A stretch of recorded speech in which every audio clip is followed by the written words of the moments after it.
देवस्य धीमहि धियो यो नः प्रचोदयात्। पीछे के स्वाध्याय में हमने पढ़ा कि परम पूज्य गुरुदेव बता रहे हैं कि हमें 3 महत्वपूर्ण मोर्चे हैं जिन पर हमें काम करना है, जिसमें से उन्होंने एक की चर्चा की और उसमें ये बताया गया कि तलवार और ढाल दोनों ही चाहिए, यानी एक से बचाव करना है और दूसरे से खदेड़ना है।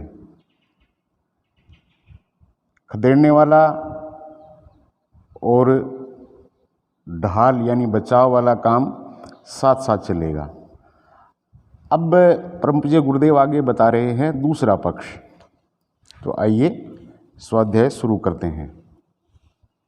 दूसरा पक्ष नर्सरी उगाने जैसा है। अगले दिनों इसी धरती को स्वर्गोपम बनाना है, मानवीय गरिमा की टूटी हुई कड़ियों को फिर से जोड़ना है, जो गंवा चुके उसे फिर से प्राप्त करना है। इसलिए अपनी इसी भूमि पर नंदनवन, कल्पवृक्ष, उद्यान लगाने की आवश्यकता पड़ेगी।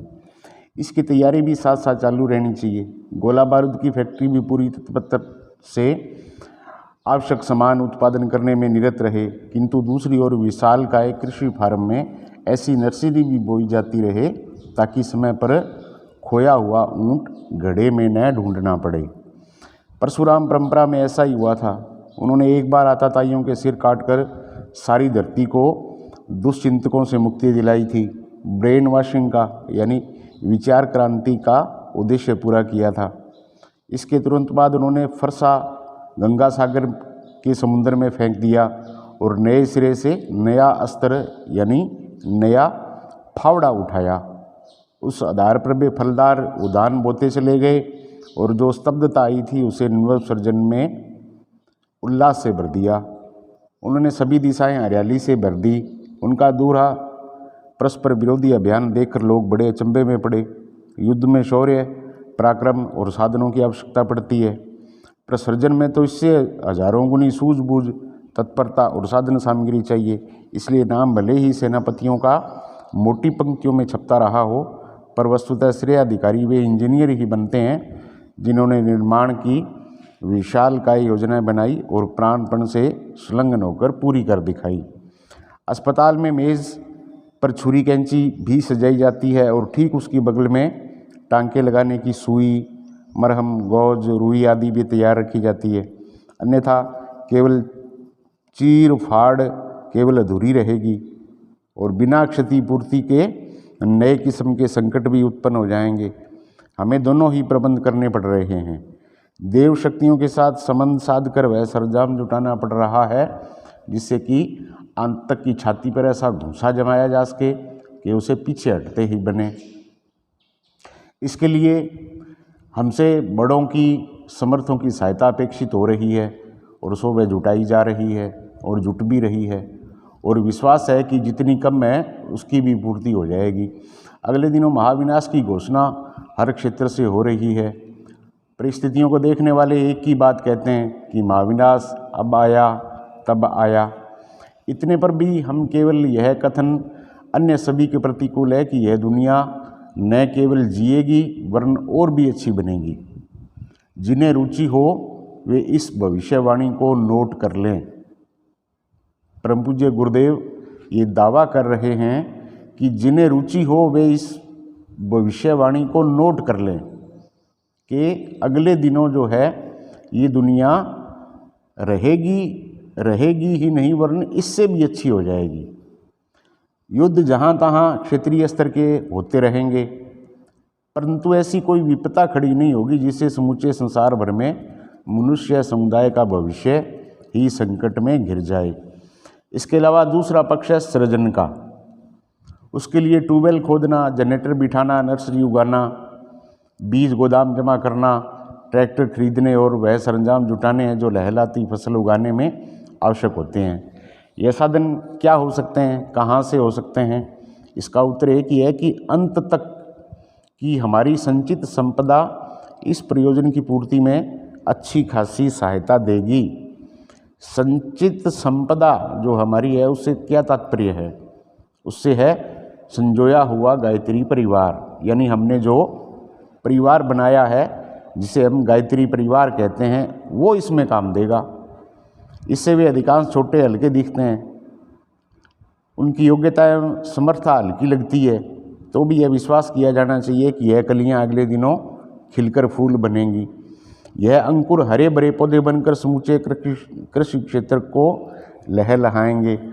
यह अभी के छोटे बछड़े कल परसों हल चलाएंगे और रथ खींच दिखाएंगे। बच्चे सभी के अनगढ़ होते हैं, उन्हें सूर्य कहाँ होता है, फिर भी वे दिखने में कितने सुंदर लगते हैं। उनकी अनगढ़ हरकतें भी स्वाती है, उनके अक्षरों पर भविष्य चमकता है। ऐसा ही कुछ प्रज्ञा परिवार के संबंध में कहा जाए तो कोई अत्युक्ति न होगी। उसमें हनुमान, अंगद निश्चय ही उंगलियों पर गिनने जितने हैं, पर कुरेद कर देखा जाए तो जटायु, केवट, शबरी और गिलहरी की भक्ति भावना में यह समूचा समुदाय भरा पड़ा है। छोटे होने पर भी वे कहते हैं कि हमसे आशा रखी जा सकती है। हमारा ध्यान इन तीनों की ओर है। एक अपनी ओर, जिसे इन्हीं दिनों अधिक दबोचा और अधिक ऊंचे स्तर का सूक्ष्मीकरण किया जाना है। इसके लिए जो कठिन प्रयास करने हैं उनमें उत्तीर्ण होना, अन्यथा चूंकि गोली निशाना न भेज सकेगी और व्यर्थ ही उपहास होगा।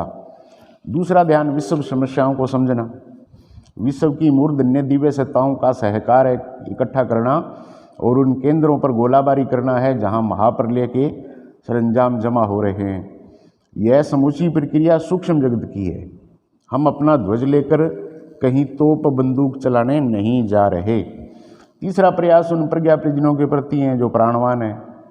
उन्हें अपने हट जाने के कारण निराश न होने देना, बिखर जाने की स्थिति में न आने देना और नर्सरी के पौधों को अपने क्रम से इतना बढ़ने देना कि उन्हें समय आने पर आरोपित किया जा सके और अभिष्ट उदान का सुरम्य दृश्य बिना समय गवाए देखा जा सके। उपयुक्त तीनों मोर्चों में से एक भी कम महत्व का नहीं है। इनमें से किसी एक के सहारे अभिष्ट लक्ष्य तक नहीं पहुंचा जा सकता। साथ ही यह भी निश्चित है कि किसी एक को भी कम महत्व का समझकर छोड़ा नहीं जा सकता। तीनों ही प्रयोजनों के लिए तो बन पड़ रहा है, उसे समग्र तत्परता के साथ संपन्न कर रहे हैं। ऐसी दशा में भेंट मिलना, पुराना लोकाचार न निभा पा रहे हों, दर्शन स्पर्श की गतिविधियों को रोककर एकांकी रहा जा रहा हो, तो अप्रिय लगने या अहंकारी स्वार्थी जैसा प्रतीत होने पर भी उसे क्षम्य समझने का अनुरोध करना पड़ रहा है। हमें अपने परिजनों की प्रज्ञा पर पूरा विश्वास है कि वे इस प्रयोजन की उस स्तरीय फलश्रुतियों को दृष्टिगत रख हमारी साधना प्रक्रिया में सहयोगी ही बनेंगे। एकाकी तप साधना व लेखनी के योगाभ्यास के इन क्षणों में हमें योगी राज अरविंद के कुछ कथन सहसा याद हो आते हैं जो उन्होंने प्रतंत्र भारत की उन विषम परिस्थितियों में अपने एकांतवास में व्यक्त किए थे। उन्हें शब्दशः यहाँ उद्धृत कर रहे हैं। वो शब्द जो उन्होंने कहे थे अक्षरशः बिल्कुल जैसा उन्होंने कहा था वैसा ही यहाँ बता रहे हैं परम पूज्य गुरुदेव। उन्होंने कहा था, इतना महान और विराट भारत जिसे शक्तिशाली होना चाहिए था, युगांतकारी भूमिका निभानी चाहिए थी, आज दुखी है। क्या है दुख इसका? निश्चय ही कोई भारी त्रुटि है। जीवंत चीज़ का अभाव है। हमारे पास सब कुछ है पर हम शक्तिहीन हैं, ऊर्जा रहित हैं। हमने शक्ति की उपासना छोड़ दी तो शक्ति ने हमें छोड़ दिया। मान अब हमारे दिल में है, न मस्तिष्क में और न भुजाओं में। इस विशाल राष्ट्र के पुनर्जीवन के लिए कितने प्रयत्न किए गए, जाने कितने आंदोलन हुए, धर्म, समाज, राजनीति सभी क्षेत्रों में, लेकिन सदैव दुर्भाग्य के साथ रहा। हमारी शुरुआतें तो महान होती हैं पर न तो उनमें नतीजे निकलते हैं और न तात्कालिक फल ही हाथ लगता है। हमारे अंदर ज्ञान की कमी नहीं है।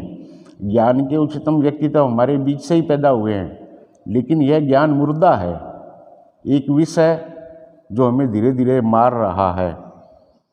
शक्ति के अभाव में आत्मबल के बिना यह ज्ञान अधूरा है। भक्ति भावना उत्साह प्रशंसनीय है, लेकिन भक्ति रूपी ललाट को भी शक्ति का ईंधन चाहिए। जब स्वस्थ स्वभाव जाने से प्रदीप्त कर्म के अनुशासित और विराट शक्ति से जुड़ता है, तभी वह ईश्वरीय कृपा का अधिकारी बनता है। यदि हम गंभीरता से विचार करें तो पाएंगे कि हमें सबसे पहले शक्ति चाहिए, वह आत्मबल, आत्म की सर्वोच्च शक्ति। इसके बिना हम पंगु हैं। भारतवासी पंगु हैं तो सारा विश्व पंगु है।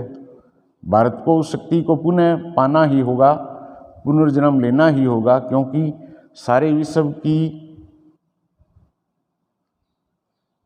के उज्जवल भविष्य के लिए इसकी मांग है। मानवता के समस्त समूहों में यह केवल भारत के लिए निर्दिष्ट है कि वह सर्वोच्च नीति को प्राप्त करे जो सारी मानव जाति के भविष्य के लिए आवश्यक है। उस शक्ति की उपासना के लिए सदैव महामानव अवतरित हुए हैं।